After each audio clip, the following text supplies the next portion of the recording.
Muito bom dia, sejam todos muito bem-vindos ao 24º Enacor, 47ª RAPV, Encontro Nacional de Conservação Rodoviária, reunião anual de pavimentação, abrindo os trabalhos deste quarto e último dia do auditório Caminhos de Pedra. Teremos a apresentação dos trabalhos técnicos sobre os temas técnicas de construção, restauração e conservação.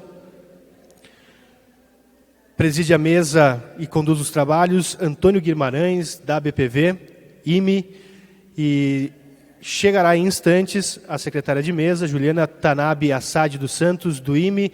A gente inicia o trabalho sem a secretária, para que a gente não perca o cronograma das apresentações e do ciclo de palestras que encerram esse auditório na manhã desta sexta-feira. Antônio Guimarães, então, preside a mesa a partir de agora. Bom dia a todos. Vamos, então, dar início à apresentação dos trabalhos dessa sessão, titulada Técnicas de Construção, Restauração e Conservação. E eu convido aqui para a apresentação, para apresentar o trabalho TT16, intitulado Restauração em White Top na rodovia PRC 280, Inovações nas Técnicas Construtivas. Autores Hugo Sérgio Romando Pereira, Bruna Bisinelli, Larissa Vieira e Alexander Maschio. Hugo vai fazer a apresentação, você tem 10 minutos. Ao término desse prazo, nós vamos abrir para as perguntas, ok?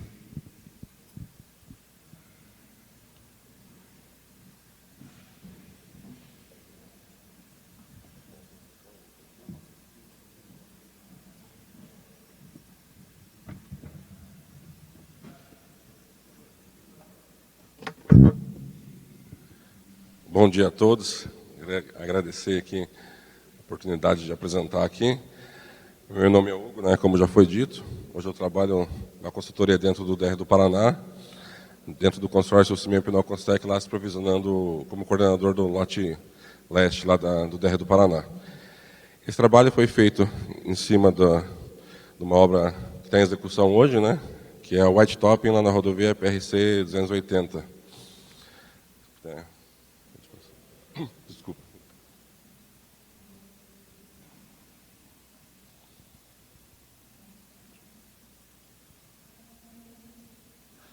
Só o sumário da apresentação, Vou falar na introdução, depois vou falar sobre o projeto, os materiais, o processo executivo, o controle tecnológico e a conclusão. Para fazer uma introdução, quem não conhece onde fica a PRC 280, ela fica no município de Palmas. Esse trecho ele começa no município de General Carneiro e vai até Palmas. Ele tem um tráfego pesado, que tem muito escoamento de produção que vem do oeste e vai até o porto de Itajaí, Santa Catarina. Tem muita gente que usa essa rota aí. A extensão dessa obra são de 59,55 quilômetros. E antes do White Top, essa rodovia tinha uma situação bem crítica, que para fazer uma restauração em pavimento flexível, ia ter que exigir bastante uma reconstrução praticamente, porque ela estava bem desgastada já. O início dela fica na 153. Aqui a gente pode ver uma foto da situação que estava a rodovia antes. Aqui tem a estrutura anterior, de CBLQ, BGS e de rachão. A rodovia estava bem deteriorada mesmo. Aqui são a velocidade diretriz da rodovia, de 80 km por hora, faixa de 3,5 metros, é pista simples e declividade transversal. Mas só as informações que foram adotadas no projeto. As intervenções prévias, fazer fresagem ou nivelamento para a trilha de roda superior a 50 milímetros. Falar um pouquinho sobre a solução adotada, que é o projeto, a pista, a placa de 22 centímetros sobre o revestimento existente, base de transferência com diâmetro de 25 milímetros e acostamento foi feito reciclagem. Reciclagem subbase existente com adição de brita e cimento 4%. A placa de 22 centímetros. Na terceira faixa, o projeto inicial também era de 22 centímetros, mas ele continha armação. A construtora lá ela decidiu aumentar o concreto, fez uma conta para aumentar a produtividade e passou para 28 centímetros as terceiras faixas. Para dar mais agilidade na execução, ela optou por tirar uma equipe de armação e fazer tudo em concreto, né? Sobre os materiais, né, envolvidos na obra, agregado graúdo da brita, né, o miúdo tem 58% de areia natural e 42% de areia artificial, né, que ajuda na economia do cimento. O cimento também, o projeto especificava CPF 32, mas a construtora que está fazendo a obra, ela decidiu usar o CP2 F40 para dar uma resistência inicial e ter uma pega mais rápida. Mesmo o CP40 tendo um custo maior, ela optou por essa utilização desse cimento para ter uma agilidade no processo também. Aditivo plastificante, né? Foi usado. E a dosagem, resistência à tração do concreto de 4.000 IPA para 7 dias. Consumo de cimento 350 kg por metro cúbico, relação água-cimento de 0,5. O slump ele sai com 4 da usina, mas a aplicação dele é em torno de 1,5 a 2, no momento da aplicação. Aqui falar um pouquinho da topografia, né? Primeiro da modalidade, que eu já comentei, que é um RDCI, então possibilitou a construtora fazer essas mudanças do projeto para agilizar a obra. E é um dos primeiros RDCIs no estado do Paraná. O primeiro foi lá em Londrina, esse daqui foi o segundo.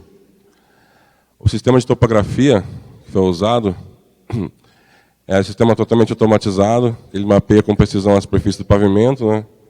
Inclusive na fresa e na pavimentadora. Eles fazem um levantamento, colocam o plano cotado na máquina, é embarcado na máquina.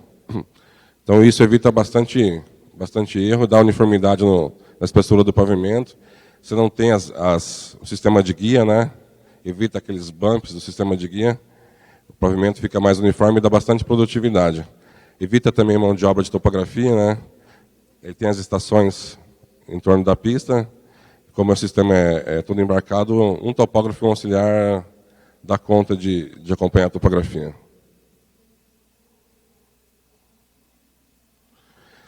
Aqui um pouquinho da central dosadora que tem lá no canteiro. Ela está posicionada no meio do trecho. Tem 2 pontos de carga, com 120 metros cúbicos por hora de capacidade cada ponto de carga, né? Isso pode chegar numa produção de 40 metros cúbicos. Uma das coisas que foi focado, né, para poder dar produção, eles evitaram qualquer tipo de motorista terceirizado, colocaram os caminhões tudo com caçamba ovalada para evitar qualquer tipo de segurar o concreto na caçamba, né? E limpeza da caçamba, toda a limpeza de caçamba após o descarte. O objetivo do controle do processo é evitar que a máquina pare, né? O principal problema que dá em concreto, às vezes você fica parando a máquina toda hora, baixa a máquina, levanta a máquina, isso acaba dando ondulação, e eles têm vários desses processos para evitar isso. Como eu já falei, a aplicação do concreto, todo um sistema 3D automatizado, projeto embarcado na pavimentadora, redução de mão de obra, como eu já falei, a inserção de barras, é bem interessante isso, que essa máquina usada nessa obra aqui também, tanto a barra de ligação quanto a barra de transferência, toda a máquina aqui que aí coloca sozinha é automatizada. E dá destaque aqui na aferição diária da regulagem da mesa vibratória, limpeza, engraxamento, que sempre fazem, que isso evita também parada que não é necessária, né? No acabamento, desempenho mecânico, manual e texturação com vassoura. Esse aqui é um implemento bem legal que foi criado lá. Eles adaptaram tipo, um sistema agrícola no caminhão-pipa. Agiliza muito na aplicação da cura. Aplica de maneira uniforme. Outro destaque também que eu queria dar aqui é no composto líquido a base de parafina. Isso ajuda a reter bastante também a película e o filme sobre o concreto. Isso ajuda, foi uma coisa que eles inovaram que ajuda bastante também na cura, né? A serragem das juntas vem depois de 6 a 8 horas. O primeiro corte é de 6 a 8 horas, né? o segundo corte após 7 dias. O corte lá é feito em duas etapas, né? Eles importaram essa máquina aí também, né, para aplicar o selador. Isso também deu bastante produtividade na selagem das juntas. Queria falar um pouquinho do controle tecnológico, porque um dos grandes diferenciais dessa obra aí é o controle tecnológico no recebimento dos materiais, no laboratório, na central, na aplicação do concreto e na análise do desempenho, né? A gente fala que quebrou um grande tabu, porque na maioria das obras de concreto hoje no Brasil, a gente sempre ouve falar mal do conforto de rolamento, né? E até o momento que eu fiz o artigo, eu estava medindo lá, né, com o perfilógrafo Califórnia, e os índices que estavam dando estavam bem dentro do que pedia a norma, bem melhor do que a gente já tem visto por aí. Isso é uma quebra de paradigma, né? O índice, né, o IP médio que estava dando lá, eu pus aí entre as estacas que já estavam feitas na época do artigo, de 63 a 149 milímetros por quilômetro, né? E a norma do DENIT pede aí o valor máximo de 240, né? Está bem dentro, não está nem chegando próximo à extremidade, né? Então, não sei se me adiantei um pouquinho aqui. Fazer uma conclusão aqui, que com investimento, né, com tecnologia, aprimoramento, treinamento do pessoal, método de gestão e controle de processos, né, não deu aqui para detalhar tudo isso, mas com isso, né, você consegue produtividade. Essa obra aí, ela chega a fazer 1 quilômetro de concreto por dia, de meia pista, né, de um lado, né. Ela chega a fazer 1 quilômetro por dia, qualidade, segurança, conforto de rolamento, resultado financeiro, satisfação da fiscalização e satisfação do usuário, né? Pus a frase aqui, como já disse, sobre o conforto de rolamento, né? Paradigmas foram quebrados na execução desta obra em termos de pavimento rígido, conforto de rolamento, pois é possível no Brasil a execução com baixos índices de regularidade superficial, conforme demonstrado nos ensaios, né? Eu queria falar isso, né? Que teve bastante controle de processo. Foi pensado em cada detalhe aí, como as caçambas ovaladas, como a parafina, aquele braço na cura. Então, todos esse sistema 3D, muito importante, né, que evitou.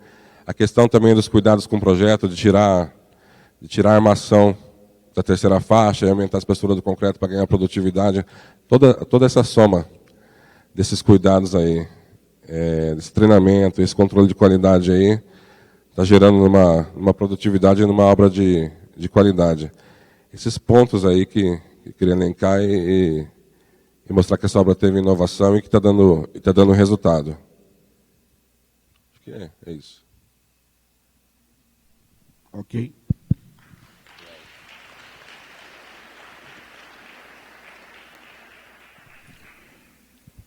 Vamos então abrir agora a parte de perguntas, né, por parte aqui da plateia. Alguém tem alguma pergunta? Ninguém? Eu queria fazer uma pergunta em relação a essa questão de definição do tipo de cimento, né, que você usou ali no concreto. Qual foi a referência? Como é que vocês chegaram à conclusão que aquele tipo era o mais adequado para essa obra? Então, é que essa construtora aqui que vem fazendo, ela já vem fazendo outras obras, né? Ela já trabalhou em várias obras aqui, e ela já foi fazendo ensaios mesmo, foi na prática mesmo, utilizando o outro e trocando por esse, e ver qual que funcionava melhor. E nessa obra, eles já chegaram com essa solução que esse era melhor para ganhar produtividade, né? Ok, obrigado. Então, agradeço a sua apresentação e vamos passar então para o segundo trabalho, intitulado TT 17, Estudo de Equivalência entre Macadame Seco e Rachão. Os autores são Priscila Pizzuti e Melissa Yamada. A Priscila que vai apresentar, confere? Então, Priscila, você tem 10 minutos, por gentileza.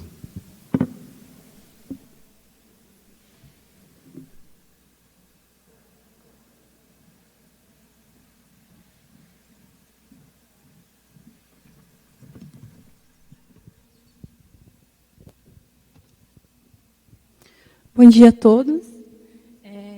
Eu sou a Priscila, eu trabalho na consultoria da Strata Pros. Está dando para ouvir bem? Na consultoria da Strata Pros, no DR do Paraná. Atualmente eu estou no setor de projetos, mas essa pesquisa foi feita quando eu estava no setor de coordenadoria de pesquisa do DR. Então, é um estudo de equivalência entre macadame seco e rachão. Aqui é a estrutura do da pesquisa, né? Então, aqui eu trouxe algumas definições, porque esse estudo ele levou em consideração rebaixos e reforço do subleito. Então, quando você tem um material que tem baixa capacidade de suporte, ou você tem um tráfego elevado, acaba que você precisa fazer a remoção desse material e substituir por um melhor. Então, aqui tem uma definição do Balbo e do Salomão Pinto. Até em obra tem o pessoal meio, às vezes, confunde um pouco rebaixo e rachão, que rebaixo você tem que remover, rebaixo e reforço. Então, o rebaixo você remove a camada e coloca uma nova. Já o reforço, não necessariamente, você pode já fazer acima da cota existente. Então, esse estudo foi feito na PR-364, que é uma implantação de uma rodovia entre os municípios de São Mateus do Sul e Irati, na região dos Campos Gerais. Então, no projeto foi identificado que o material no subleito tinha presença de folheiro pirobetuminoso. Esse é um material que, você olhando ele parece uma rocha, só que quando você pega ele na mão, ele é todo lamelar e ele despedaça inteiro. Então, quando foi feito o projeto, foi identificado uma quantidade menor que encontrou no campo na hora que foi executar a obra. Então, consequentemente, a quantidade de rebaixo precisou ser aumentada. E esse projeto ele tinha algumas soluções baseadas no CBR. Então, tinha solução com CBR abaixo de 4,5, e ele precisava fazer um rebaixo em rachão de 60 centímetros, e os locais que tinham CBR acima de 9 não faria rebaixo, e a subbase era com macadame seco. Então, acabou que essa solução que tinha o macadame seco, ela praticamente não foi utilizada, porque o CBR ele realmente era menor do que o que tinha sido constatado no projeto. Então, outro problema que tinha é que o rachão que foi quantificado no projeto, lá no orçamento, ele não tinha travamento. Então, tinha esse saldo de macadame seco, um saldo porque não foi possível utilizar aquela solução, e o rachão sem travamento. Então, o pessoal da obra veio com esse questionamento. O que é melhor? A gente aditar mais rachão e aditar todo esse travamento, ou utilizar o macadame, e aí poderia, então, também precisaria aditar mais um pouco de macadame, mas a quantidade ia ser inferior. Só que tinha um limite ali, que não poderia ser os 60 centímetros, ele tinha que ser um pouco menos, para poder viabilizar a utilização do macadame. Então, a pesquisa envolveu as etapas. Então, primeiro foi avaliado os materiais, depois as especificações de serviço do DR, foi feito um dimensionamento e depois foi acompanhado o trecho experimental. Então, lá os materiais foram da pedreira do meio da obra. A obra tem 40 quilômetros, ali a construtora Triunfo, então tinha uma pedreira ali bem no meio do trecho, ali no quilômetro 20. Então, aqui mais ou menos o processo, como é que foi, né? Comecei ali teve essa necessidade do que precisava fazer na obra, depois foi verificado os materiais, as normativas, Então, foi olhado o projeto executivo, todos os parâmetros de modo de resiliência, Poisson, todas as cargas adotadas no dimensionamento. Eu propus uma nova estrutura, só alterando essa camada de reforço. Quando passava, então, se não passasse, eu refazia aquele processo da verificação mecanística. Passando, tinham novas deflexões admissíveis, foi enviado para o campo, executado a pista-teste, aferido os resultados com viga, e depois eu tinha uma espessura calibrada. Então, começando aqui pela análise das especificações, porque quando às vezes chega na obra, o pessoal fala, é a mesma coisa rachão e macadame. Só que se a gente olha aqui pela especificação do DR, já tem uma diferença. Então, quando você vai trabalhar com rachão, você tem o preparo da superfície, depois lança o agregado graúdo, com um diâmetro de até 5 polegadas, trava com material de enchimento, esse material não tem uma faixa pré-definida, e depois faz a compactação. Já o macadame, ele tem uma camada de bloqueio, com agregado de até 1 polegada, para evitar o agulhamento no subleito. Depois vem o lançamento do agregado graúdo, ele tem diâmetro mínimo e máximo, e finaliza com um travamento, e esse travamento, com material de enchimento, ele tem granulometria, tem uma faixa granulométrica para ser seguida. E aí finaliza com a compactação. Então, aqui um resumo do resultado do dimensionamento. Os parâmetros de módulo, então, foi tudo o que já tinha de projeto. Todos os modelos também que já tinham do projeto foi adotado.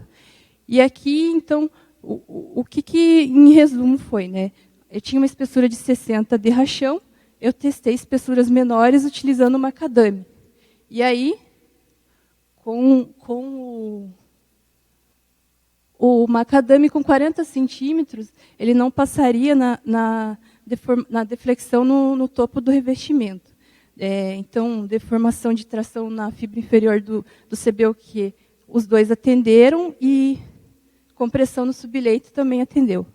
Então, pela análise mecanística, pela verificação mecanística, com 50 já atenderia o mesmo pavimento para aquele tráfego de projeto. Aqui, o tráfego ele é 1,2 10 a sétima, e eu estava adotando um CBR de 4,5.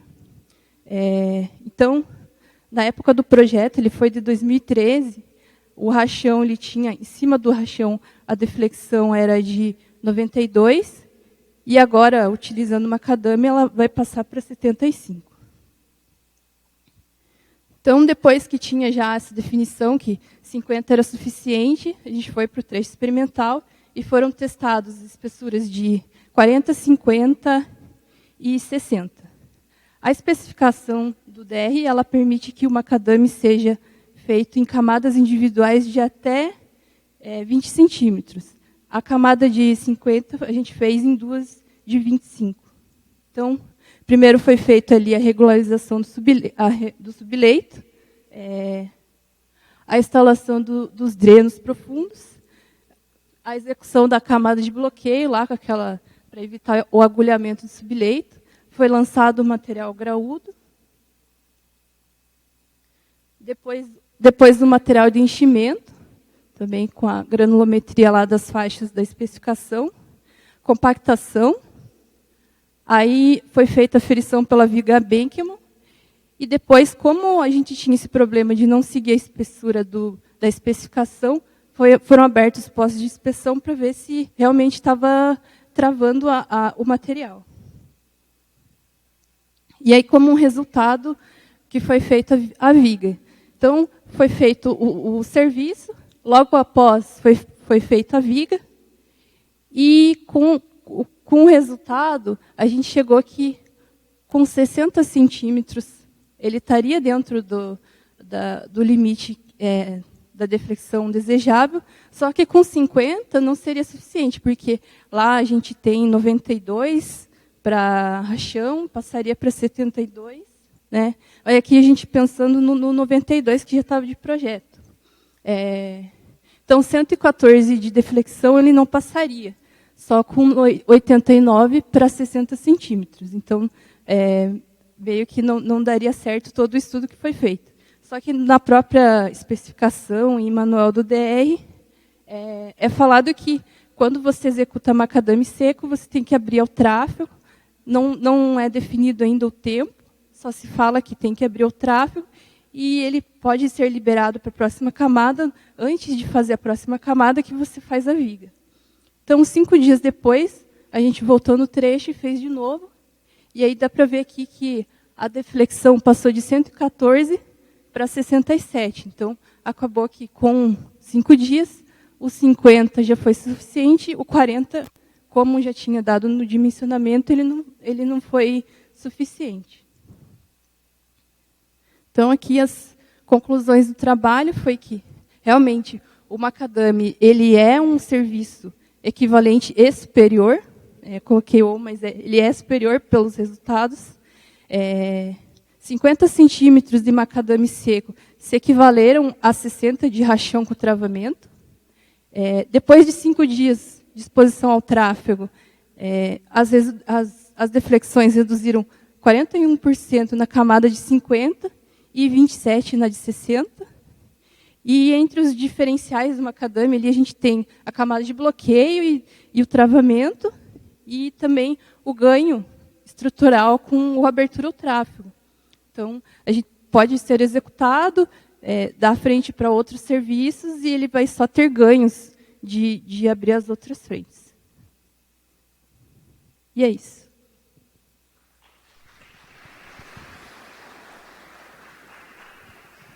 Ok, obrigado, Priscila. Vamos então abrir para as perguntas.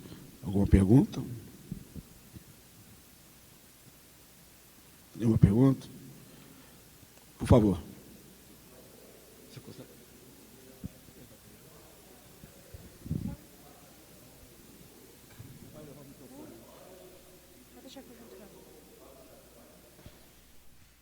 Desculpa, não consegui ouvir.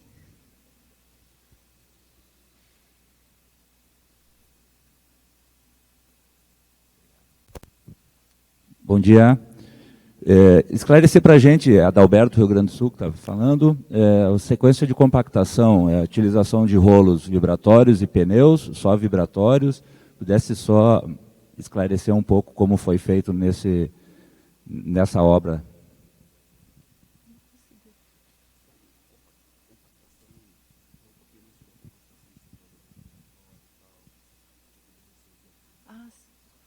Dá para voltar aqui?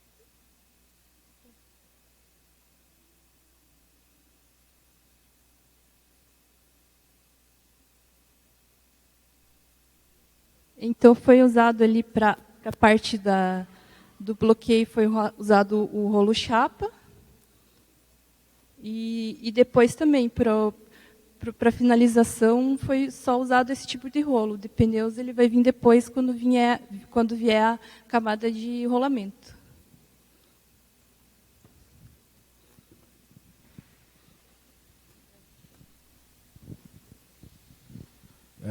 Mais alguma pergunta? Eu queria fazer uma pergunta. Eu tenho uma experiência razoável aí com o macadame, e geralmente nós fazemos esse lançamento do rachão, depois do lançamento do material fino, que era passante na 3/8, mas a gente deixava 30 dias aberto ao tráfego, né? Tem região que não tem tráfego nenhum, passa praticamente nada, só o pessoal da obra. E outras obras que a gente fez para prefeituras, aqui no estado de Santa Catarina, uns 15 anos atrás, nós não tínhamos esse tempo. Então, o que acontecia? O material fino, depois de executado já o pavimento, ele caía, né, pelos vazios do rachão e gerava uma série de irregularidades, né, já no revestimento asfáltico. E outro tipo de macadame que a gente fazia, que era na BR-282, Rodovia Federal, com esses 30 dias ocorreu um travamento muito, muito bom mesmo, né? E aí esse defeito não acontecia. Então, eu pergunto se esse período de 5 dias você considera que é o suficiente para dar o travamento desejado, ou você acha que poderia esperar um pouco mais e, de repente, ter resultados melhores no travamento? Sim, acho que daria para esperar um pouco mais, como a gente tinha ali um prazo apertado por questão de aditivo mesmo, e ele já atendeu com 5 dias, Mas acredito, até porque na obra mesmo eles estão deixando mais tempo a obra. Agora, esse estudo foi ali por outubro, novembro, eles estão assim, já quase finalizando a obra, mas eles deixaram mais tempo, porque é muito à frente de serviço, são 40 quilômetros. Então, acho que, claro, não vai ter uma redução tão grande quanto esse começo, mas ainda vai ter ganhos. Ok. E outro aspecto, eu fiquei curioso, eu não sei se eu entendi direito. Esse outro material é um rachão de folheiro, é isso? Não. O folheiro ele vai ser, ele é todo removido e daí o rachão é normal, né? É o normal. Uhum. Ah, tá. Porque eu fiquei com essa dúvida aí. Então, vamos então chamar aqui o terceiro trabalho. Pergunto se estão aí os autores do TT 18, efeito prático da substituição de solos moles por areia ou argila na fundação de aterros na duplicação da BR-116 do Rio Grande do Sul. Chegaram os autores? Não? Sim, claro. Está no microfone ali. Você é o? Henrique? Henrique? Isso, Henrique. Ok, obrigado. Bom dia a todos. Eu vou apresentar hoje o efeito prático da substituição de solos moles por areia ou argila na fundação de aterros na duplicação da BR-116 no Rio Grande do Sul. Nós temos um grupo de autores, hoje coube a mim apresentar o trabalho, também estão aqui o professor Rafael, que é meu colega do DENIT e da UFPEL, e também o professor Lucas, da UFSM.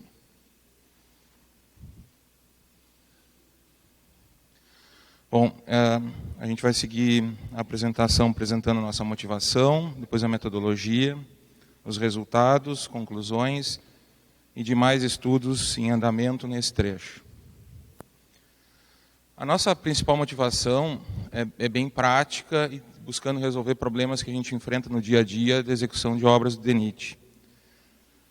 Eu fiscalizo 3 lotes de duplicação da BR-116, o Rafael fiscaliza junto comigo, e a gente considerou, ou enxergou esse empreendimento como um empreendimento bastante típico do que acontece no DENIT. Eu trouxe aí um rápido resumo das principais etapas da obra para a gente ver o nível de dificuldade que a gente tem quando vai executar essas obras. O início, bom, antes disso, nos anos 80 já foi identificada a necessidade de duplicação da BR-116.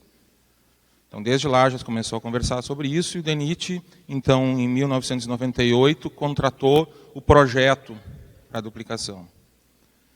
Esse contrato foi paralisado em 2002, na fase de minuta do projeto final entregue, ainda não aprovado. Somente em maio de 2010 é que esse projeto foi oficialmente aceito pelo DENIT na forma de projeto básico.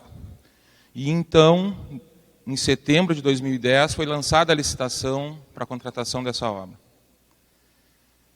Em janeiro de 2012, a licitação foi encerrada, as vencedoras foram escolhidas, e depois, em setembro de 2012, os contratos foram efetivamente iniciados, a execução das obras. Em janeiro, a licitação toda foi feita com base no projeto básico. Somente em janeiro de 2014 é que os projetos executivos foram oficialmente aprovados pelo DENIT. Não é erro. Então, foi licitada a obra com projeto básico e somente depois de 2 anos de obra, quase 2 anos de obra, os projetos executivos foram aprovados. E no final de 2014, após a respectiva revisão de projeto em fase de obras, o projeto executivo foi incluído no contrato.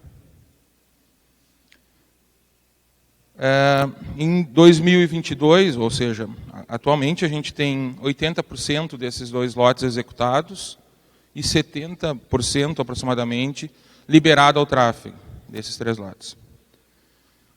Um outro dado importante é que os 3 lotes que eu fiscalizo possuem serviços remanescentes, ou seja, no contrato original não foi possível executar todo o serviço, justamente em função dessa alteração com a aprovação do projeto básico já em fase de obras.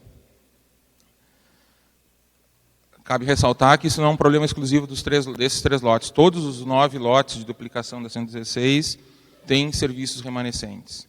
Alguns já licitados, em andamento, alguns concluídos, como o lote 3.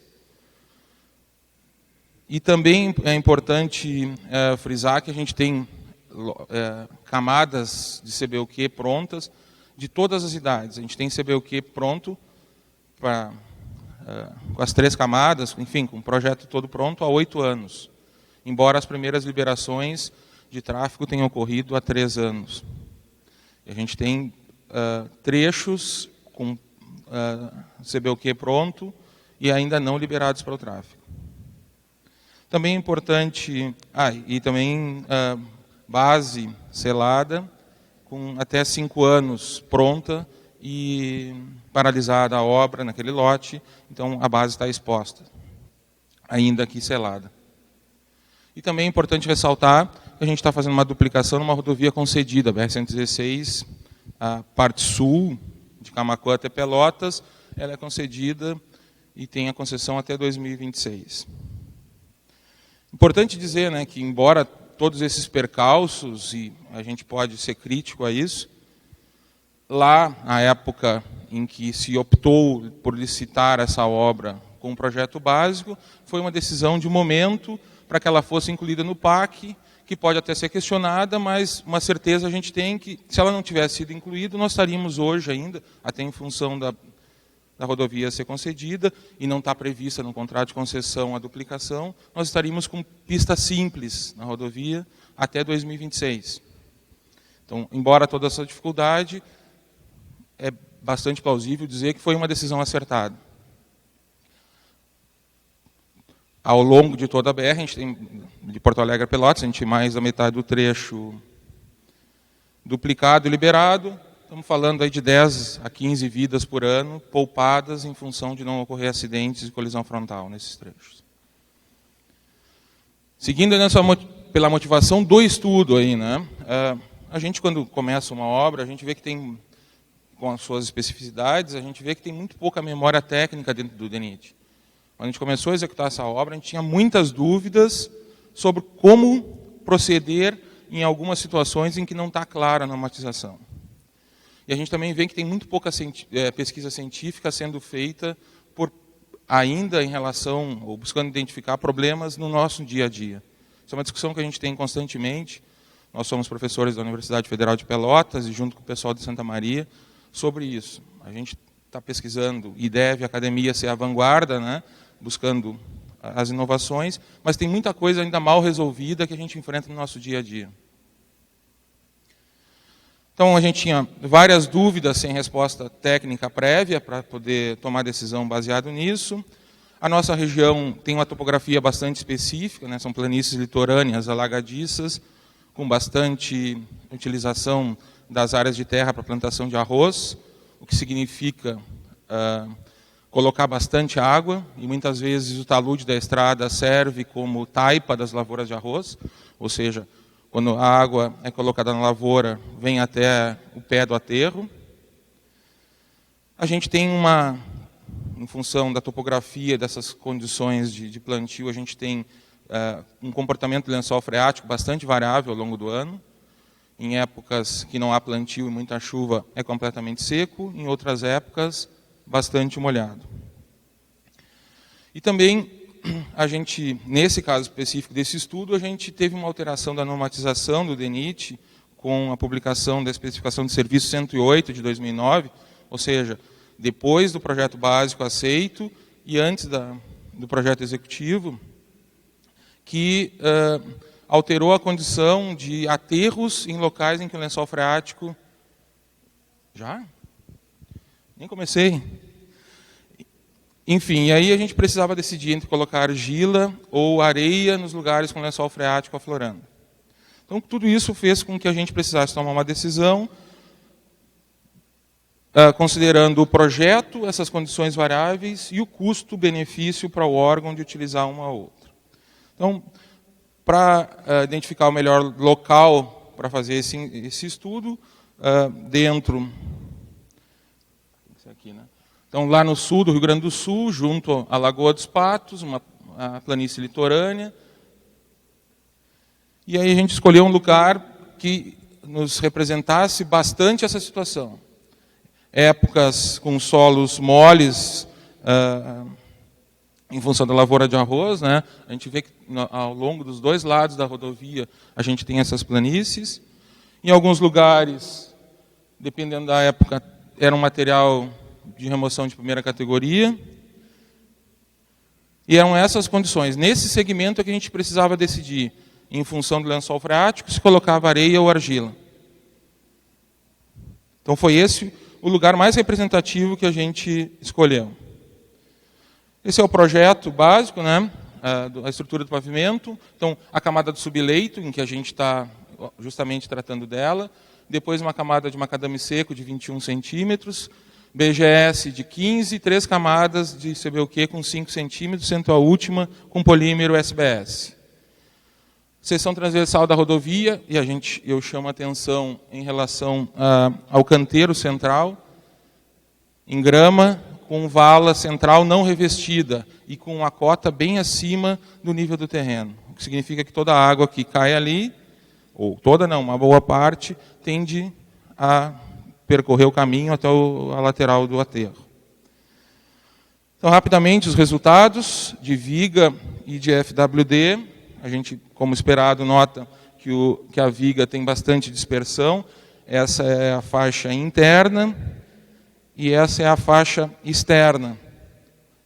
Os dois ensaios foram feitos na mesma época, justamente para buscar poder fazer a comparação de uma mesma situação de lençol freático.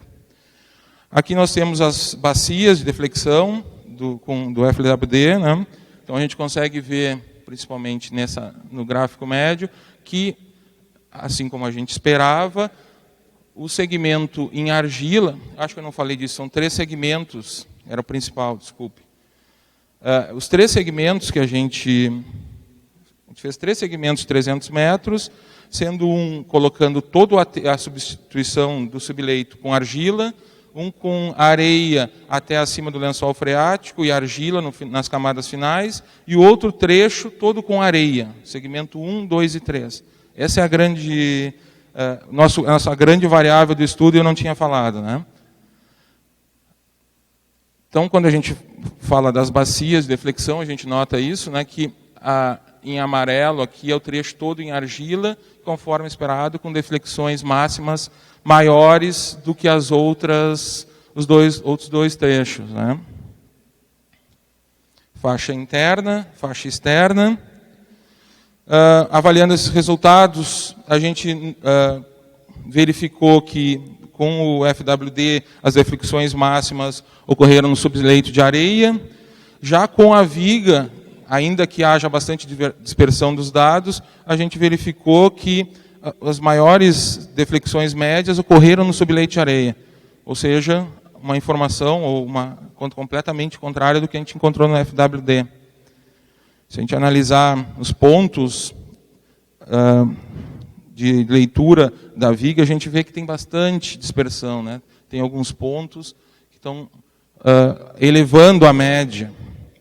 Em função disso, a gente fez uma avaliação utilizando os dados de deflexão do FWD, e como nosso interesse era justamente nas camadas abaixo da estrutura, das camadas pétreas, né, na camada subleito, a gente utilizou o parâmetro índice de curvatura da base, que justamente corresponde à diferença entre as deflexões a 60 e a 90 centímetros, e utilizando o indicador proposto por Lopes em 2012, nós correlacionamos com esse índice de curvatura da base um número N que seria suportado por cada um desses locais.